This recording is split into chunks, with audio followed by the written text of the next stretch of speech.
दर्शकों को एक ऐसी अजीम हस्ती से मिलाने जा रहे हैं जिनका नाम है मोहम्मद नईम साबरी साहब। तो मोहम्मद नईम साबरी साहब कव्वाली की दुनिया में भी अपना एक अलग मुकाम रखते हैं और कुछ अपने बारे में अभी ये आपको बताएंगे कि किस तरह से ये ब्लॉग में आए हैं और कैसे कैसे लोगों से इनका पाला पड़ा। तो मैं साबरी साहब आपको आज अपने स्टूडियो में अपने दर्शकों को ये बताने के लिए दावत दे रहा हूँ कि आप इन लोगों को अपने बारे में कुछ बताइए और कैसे आपने ये सारी चीज़ें सीखी हैं उसके बारे में बताएं। अस्सलाम वालेकुम, सत श्री अकाल, नमस्कार।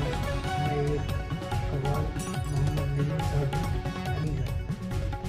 मैं जो है एक प्रोग्राम हुआ करता था हमारी पेंटर साहब के जो बेटे थे अली पेंटर साहब, उनका दरगाह पे जाने वो प्रोग्राम हुआ। तो मैं उसको सुनने के लिए अपनी वालदा के साथ जाया करता था। तो वहीं से मुझे ये शौक़ कव्वाली का लगा। सुनते सुनते मुझे तो कव्वाली की एक वो हुई उम्मीद कि मेरी कव्वाल बनी। मेरी वालदा की भी चाहत थी कि मैं कव्वाल बनूँ। तो आज उनकी दुआ है मेरे बुजुर्गों की और मेरी वालदा की जो आज मैं इस मुकाम पर कव्वाली की नहीं।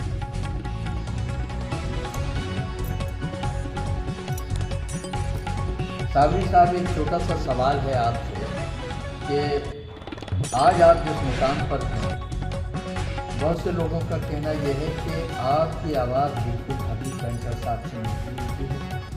तो हम चाहेंगे कि दर्शक भी चाहेंगे कि आप उनकी आवाज़ में कोई चीज़ सुनाएं और लोगों को इसके बारे में पता चले कि वाकई में आपकी आवाज़ उनकी आवाज़ से कुछ मिलती है और आपने कहाँ कहाँ उनको इस तरीके से देखा है, सुना है। तो आज दर्शकों को आप इसके बारे में थोड़ा बताइए। मैं ज़्यादातर प्रोग्राम करने जाता हूँ तो मेरे लिए फरमाइश अभी पेंटर साहब मानवी पेंटर साहब की रहती है। पहले मैं अपनी आवाज़ में करता हूँ। प्रोग्राम का जो आगाज़ होता है वो अपनी आवाज़ में करता हूँ। उसके बाद लोगों की ये चाहत रहती है कि मैं हमें पेंटर साहब की कुछ एक कलाम बोलूँ। तो मैं उसी आवाज़ में आपको एक छोटा सा चंद कतार आपको सुना रहा हूँ।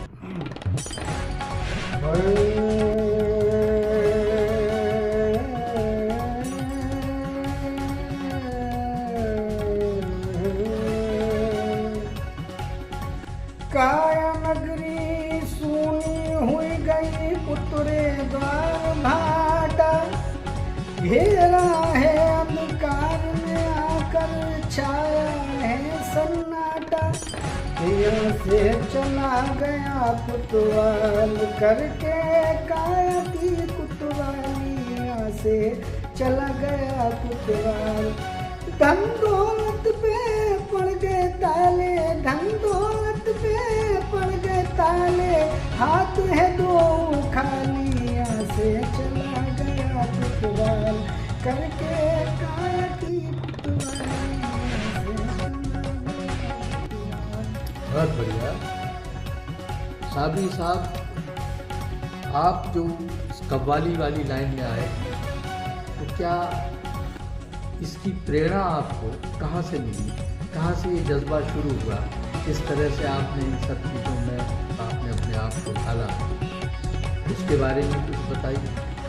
ये मैंने बताया था अभी कि हमारी वालदा की बड़ी चाहत थी कि हमारा बेटा कव्वाल बने, क्योंकि हमारी वालदा को जो बुज़ुर्गों से नस्बत रही है वो कम से कम बचपन से उनकी बड़ी मोहब्बत रही कि मैं कव्वाल बनूँ।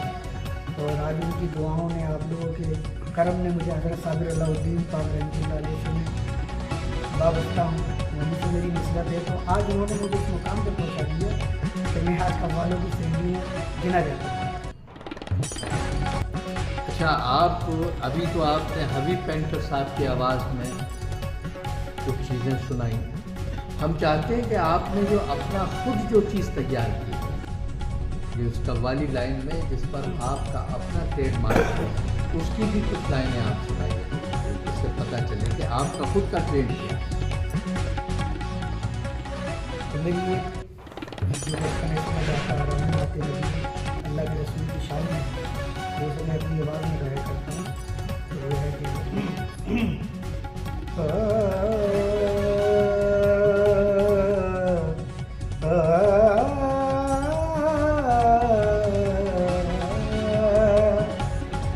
मशाले ईमान की दिल में जला दो या रसूल अल्लाह।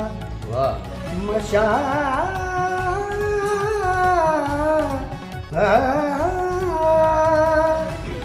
के मशाले ईमान की दिल में जला दो या रसूल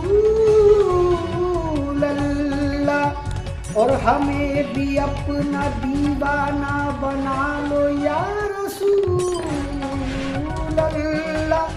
के मदीना में जाऊं मेरी औकात नहीं है, अगर हुजूर बुला ले तो बड़ी बात नहीं है। कि सहारा दीजिए सरकार। बहुत प्यारी बातें होती है और जब मैं गाता हूँ तो ऐसा लगता है कि मैं सरकार दो आलम के दीदार कर रहा हूँ। कि सहारा दीजिए सरकार अपना या रसूल अल्लाह। सहारा दीजिए सरकार अपना या रसूल अल्लाह। तुम्हारे ही करम से है सलामत या रसूल अल्लाह। सहारा दीजिए सरकार अपना या रसूल अल्लाह। एक बहुत प्यारा शेर है कि तुम्हारे सदके में हमको खुदा ने नेमतें बख्शी। तुम्हारे सदके में हमको खुदा ने नेमतें बख्शी।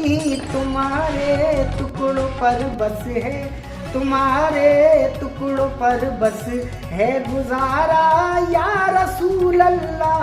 तुम्हारे टुकड़ों पर बस है गुजारा या रसूल अल्लाह। सहारा दीजिए सरकार अपना या रसूल अल्लाह।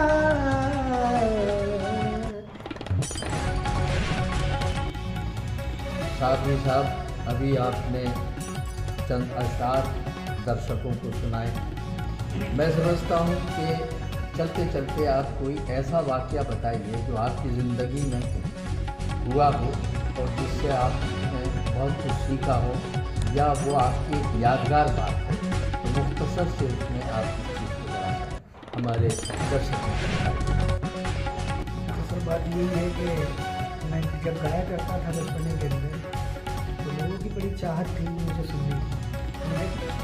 हमारा जो संगत थी वो कुछ ऐसे लोगों से थी कि जिसको हम बता नहीं सकते, मगर हमें जो इस मुकाम पे लाए वो हमारे बुजुर्गों की ताकत और उनकी मेहनत और उनकी दुआ है।